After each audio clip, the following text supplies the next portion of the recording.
wrap up at the end with thanking all the people who put all the time, but it was, again, a great set of papers. So I'll just thank the presenters and the discussants. It's a lot of work and it is harder to do it online virtually. But I'm glad everything went smoothly so far without big technical hiccups. So Hilal, do you want to take over and then?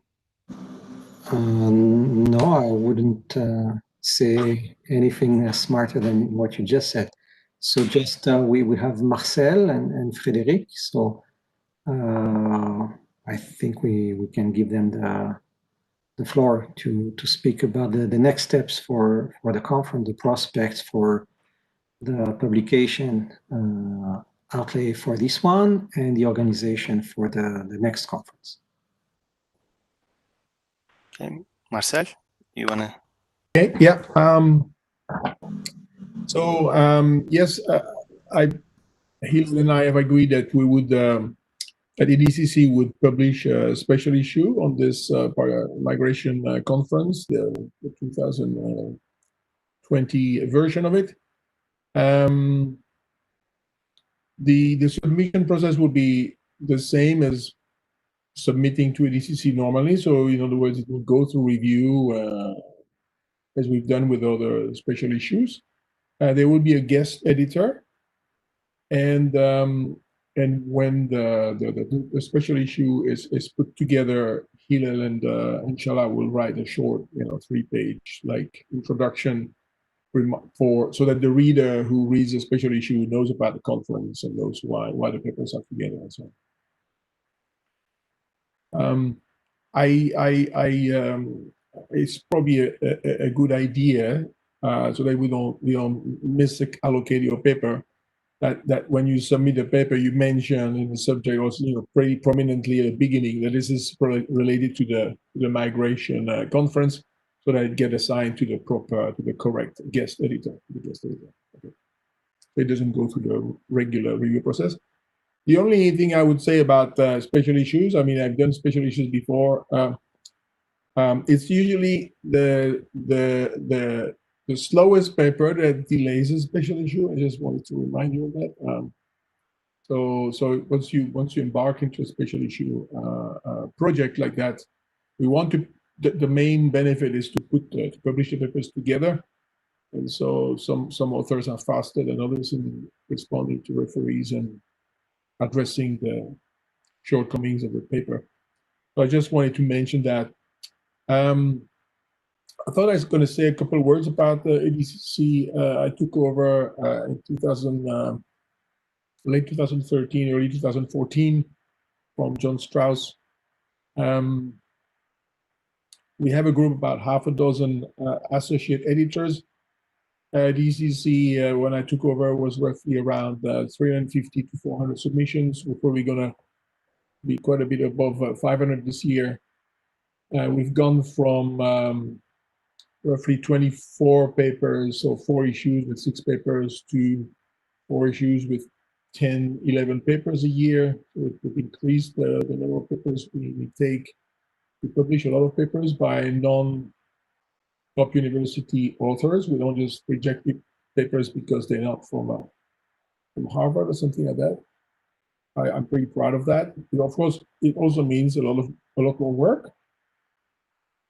But I just thought I'd mention that. A lot more work because inexperienced authors, especially from LDCs, tend to require a lot more hand-holding than more experienced authors. I mean, for instance, they don't even know that you have to respond to referees and do the things that referees ask for instance. So sometimes I have to remind them that. Well, that's the main thing I wanted to say about EDCC. So it's a growing journal. Impact factor has been going up. We are thinking of introducing a submission fee because I'm kind of crumbling under the number of submissions we receive. I have to go through all of them. Currently, Adesk reject roughly three-quarters of the submissions we receive. I try to always give us some kind of reason to the author, even though sometimes there is no reason other than that it's incomplete in a paper. But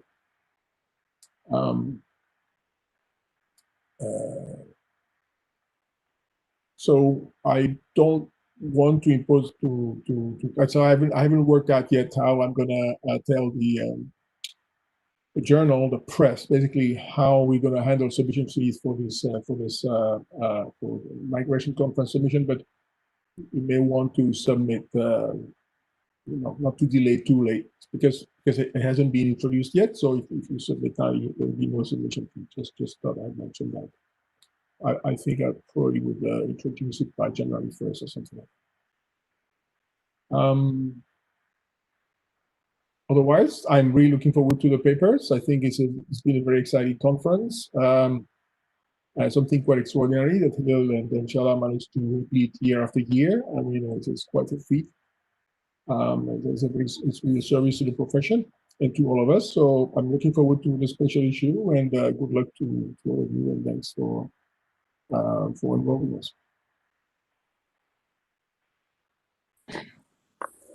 Yes, maybe I can add something, because before we move to our second Belgian speaker, I think to clarify the submission process, we will circulate a call for paper where we will detail the submission process and give also a deadline for submission, and that will be before January 1st. So hopefully we will skip the submission fee reform.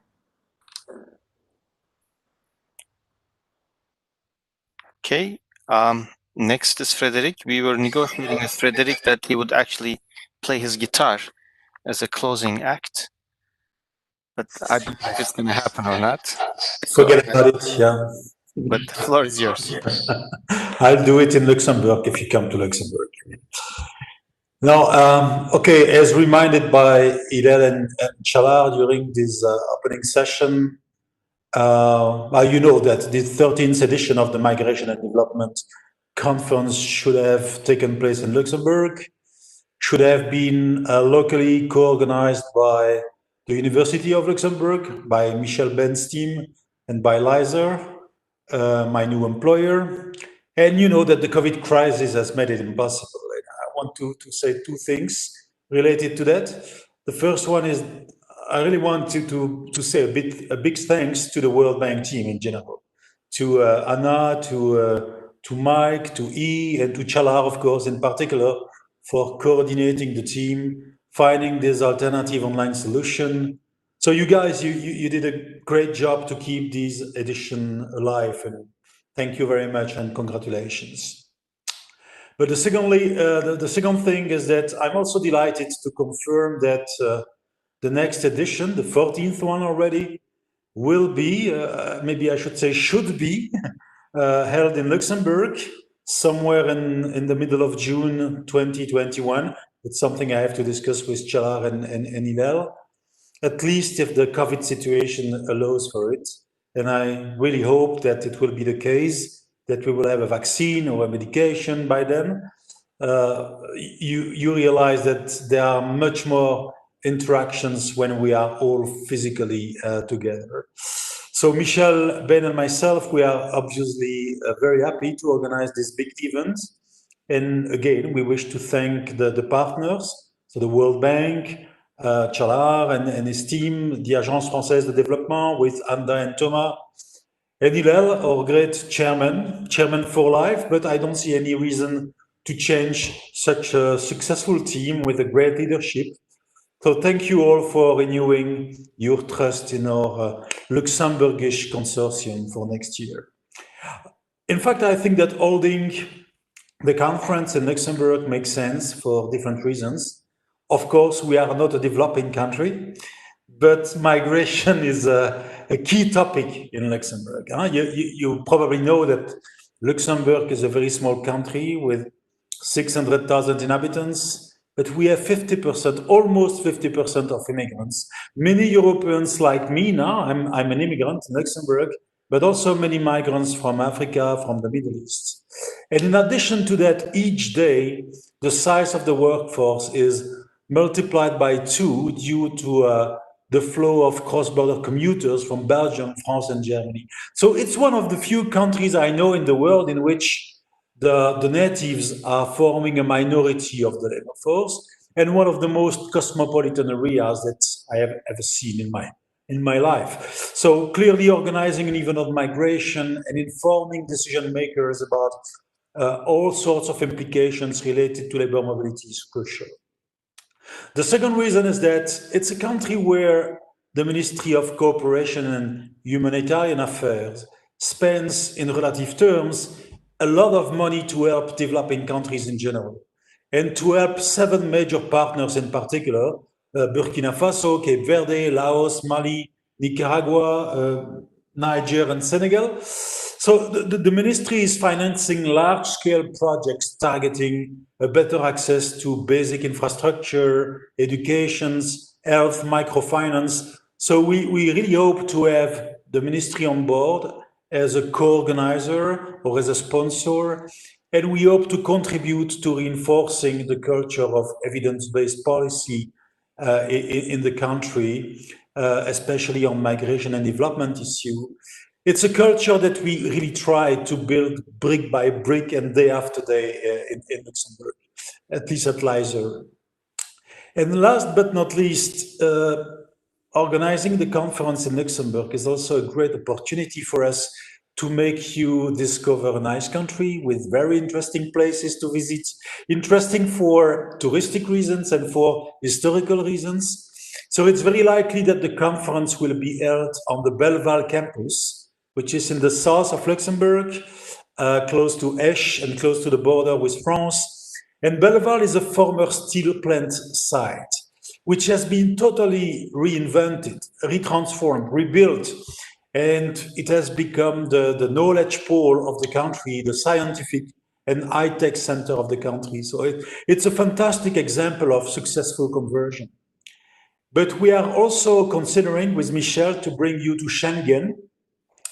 You must know Schengen, of course, where the famous Schengen Free Mobility Agreement was signed in 1985. So Schengen is located on the shores of the Moselle River at the crossroad of Luxembourg, Germany, and France. But it's a region which is famous for its vineyards, good wine, good food. So we will do our best to combine the useful and the pleasant. And maybe due to comparative advantage, I suggest that Michel will take care of the useful and I will take care of the pleasant. So to conclude, Michel and I, we really hope to receive many submissions on the same platform, probably than the platform we use, set up by LISER, we used for the 13th edition. No reason to change. I have to speak with Chalar and Hillel, but I think that the platform will be probably open in December this year. And so we hope that we will have all of you, that you will all be able to come. We look forward to seeing you next year, hopefully in Belleval. Thank you very much. Okay. Thank you, Frederic. So we are, I just want to close up and I'm going to start thanking people. So first to Hilal, as Frederic said, the benevolent chairman for life, and we are grateful to all the time and energy Hilal puts into this conference. It would not have happened in any other way. So the second is the scientific committee. There are many people who've been on it for a couple of years, some people who've been on it for a long time, and it takes a village to raise a child, and it takes a village to create anything in this world. So we are grateful to everybody who just spends time reviewing papers, writing comments, discussing, and obviously preparing the presentations and all that stuff. Other than that, I want to thank the World Bank people. I mean, you're seeing my face here, but I actually, in the grand scheme of things, didn't do much other than asking people to do things. So I'm going to start with Anna, and I'm going to ask them to turn on their cameras so you at least associate a face with all the emails you received. Anna, are you there? Okay. Just say something so we stop seeing Frederic. Hi, everyone. Okay. And then, of course, Ryan. Ryan, as I mentioned, say something, Ryan, so they see you. Hi, everyone. Ryan does everything. It's incredible. I mean, and I cannot say enough things. And Kunying from our IT group, who again is on top of everything, including whose microphone of the presenters is working or not. And Hey, hello everyone. Thank you. thank you, Kunying. Thank you. And of course, He and Mike, who are the people responsible muting you if you are making too much noise during the other people's presentations. But they took time off from all the other things to spend time working on the conference, and that's Mike. And Mike is going on the markets very soon, so I want everybody to remember the face. Okay, now I think we're gonna wrap up unless anybody has anything else to add, and I'm already grateful to Marcel and Frederic and Michel. Just to say, Chala, your camera is off. Oh, okay. It's because it does that. I think our house Wi-Fi is not working. So you don't see anything, or you just frozen? We see a blank, Okay. as Maybe if it was turned off. That's a good way to go. I will to bring it back on. I'll have to log off. So I'll leave it like this. All right. So we'll wrap up there. Hilal, do you want to add anything? No, please go ahead. Okay. So then that's it, guys. We'll see you in Luxembourg, hopefully, because according to our president, we'll have the vaccine on Monday, and it'll be all set. Thank you. Wonderful news. Yeah. Goodbye, everybody. Thank you. Bye. Thank you. Bye.